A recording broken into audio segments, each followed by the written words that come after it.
নরসিংদীতে বাড়ছে ডেঙ্গু রোগীর সংখ্যা। জেলার বিভিন্ন হাসপাতালগুলোতে ডেঙ্গু আক্রান্ত রোগী চিকিৎসাধীন রয়েছেন। গত এক মাসে শুধু জেলা হাসপাতালে চিকিৎসা নিয়েছেন 250 জন। এই অবস্থায় মানুষের মাঝে আতঙ্ক বাড়ছে। তবে চিকিৎসকরা আতঙ্কিত না হয়ে সচেতন থাকার পরামর্শ দিচ্ছেন। তারা বলছেন, ডেঙ্গু উপসর্গ দেখা দেওয়ার সাথে সাথে চিকিৎসা নিলে সহজে সেরে ওঠা সম্ভব। মোবারক হোসেনের তথ্যছবিতে বিস্তারিত। নরসিংদী 100 শয্যা বিশিষ্ট জেলা হাসপাতালে বর্তমানে ডেঙ্গু আক্রান্ত রোগী ভর্তি আছেন 20 জন, আর জেলার সরকারি হাসপাতালগুলোতে 26 জন রোগী চিকিৎসা নিচ্ছেন। এছাড়া প্রতিদিন প্রায় 20 থেকে 25 জন রোগী চিকিৎসা নিতে আসছেন হাসপাতালে। গত এক মাসে শুধু জেলা হাসপাতালে চিকিৎসা নিয়েছেন 250 জন। ডেঙ্গুর এমন সংক্রমণে আতঙ্ক বাড়ছে জেলায়। কোনো সিমটম ছিল না, শরীর ব্যথা এরকম কোনো কিছু ছিল না, কিন্তু জ্বরটা থামতেছে না। পরে আমি ডাক্তার শরণাপন্ন আবার হলাম। ডাক্তার বললো যে আপনি হসপিটালাইজ ভর্তি হয়ে যান, তাহলে একটু নার্স আন্ডার থাকলে হয়তো তাড়াতাড়ি এটা সলভ হয়ে যাবে। বাড়িতে ধরেন না 15 দিন এলাম না, ভালো না।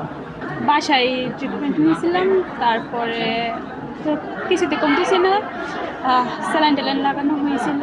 তারপরে আমি আবার আরেকটা ডাক্তার দেখাইছি, ওইখানে যাওয়ার পর আমাকে ভর্তি দিয়ে দিয়েছে।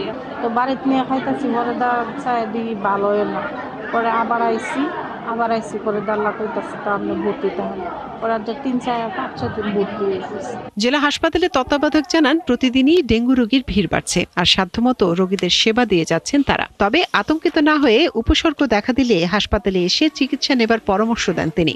80 থেকে 90% রোগী কিন্তু বাসায় থেকে চিকিৎসা দেওয়া সম্ভব, কিন্তু আমাদের কাছে যে জিনিসটা হচ্ছে রোগীরা কিন্তু 2-3 দিন পরে অথবা কমপ্লিকেশন ডেভেলপ করার পর যখন আসছেন তখন কিন্তু তার অবস্থা কিন্তু সিরিয়াস হয়ে যাচ্ছে। সেক্ষেত্রে কিন্তু রোগীদেরকে সার্ভাইভ করানোর ক্ষেত্রে তখন কিন্তু চিকিৎসকদের ইভেন আইসিইউতে কিন্তু তখন আমাদের বেশ হিমশিম খেতে হয়। আর বিশেষ করে শিশু বাচ্চা, যারা বয়োবৃদ্ধ, এক্সট্রিম এজ এবং যাদের কোমরবিডিটি আছে, যেমন কারো ক্যান্সার, দেখা গেল ইসকেমিক হার্ট ডিজিজ, ব্রেন স্ট্রোকের রোগী, প্রেগনেন্ট লেডি, তাদের ক্ষেত্রে কিন্তু আমাদেরকে কিন্তু আরও বেশি সতর্কতা অবলম্বন করা প্রয়োজন এবং তাদের প্রতি কিন্তু আমাদের এক্সট্রা কেয়ার নেওয়া প্রয়োজন। এবং এই কারণে এই রোগীগুলোকে কিন্তু আমাদের হাসপাতালে চিকিৎসকের পরামর্শ নেওয়াটা খুব জরুরি। জেলায় চলতি বছরের জানুয়ারি মাস থেকে এ পর্যন্ত 1500-ও বেশি রোগী ডেঙ্গু আক্রান্ত হয়ে চিকিৎসা নিয়েছেন, আর ডেঙ্গুতে মৃত্যু হয়েছে একজনের। মনিরা কাজুরি, 71। দর্শক, নরসিংদীর পাশের জেলা নারায়ণগঞ্জের ডেঙ্গু পরিস্থিতির সর্বশেষ খবর জানবো। এই নিয়ে বিস্তারিত জানাতে নারায়ণগঞ্জ থেকে যুক্ত হচ্ছেন সহকর্মী হাবিবুর রহমান। হাবিব, সারা দেশেই ডেঙ্গু রোগীর সংখ্যা বাড়ছে। নারায়ণগঞ্জে ডেঙ্গু পরিস্থিতির খবর আমরা জানবো, কারণ হচ্ছে আমরা সংবাদে বলছিলাম যে এরই মধ্যে সেখানেও ডেঙ্গু রোগীর সংখ্যা বাড়ছে এবং চিকিৎসকরা বিষয়টি নিয়ে উদ্বেগ প্রকাশ করেছেন। তানিয়া, নারায়ণগঞ্জের ডেঙ্গু পরিস্থিতি আসলে নিয়ন্ত্রণের বাইরে এখনো পর্যন্ত। যদিও বর্ষাকাল চলে গিয়েছে, কিন্তু এই শুষ্ক মৌসুম ডেঙ্গুর যে প্রাদুর্ভাব কিংবা ঊর্ধ্বগতি রয়েছে তাতে আসলে জনমনে শঙ্কাই তৈরি হয়েছে। আমি যদি আপনাকে বলি, গেল শুধু নভেম্বর মাসের কথাই, নভেম্বর মাসে 33 জন রোগী এখন পর্যন্ত হাসপাতালে ভর্তি হয়েছে।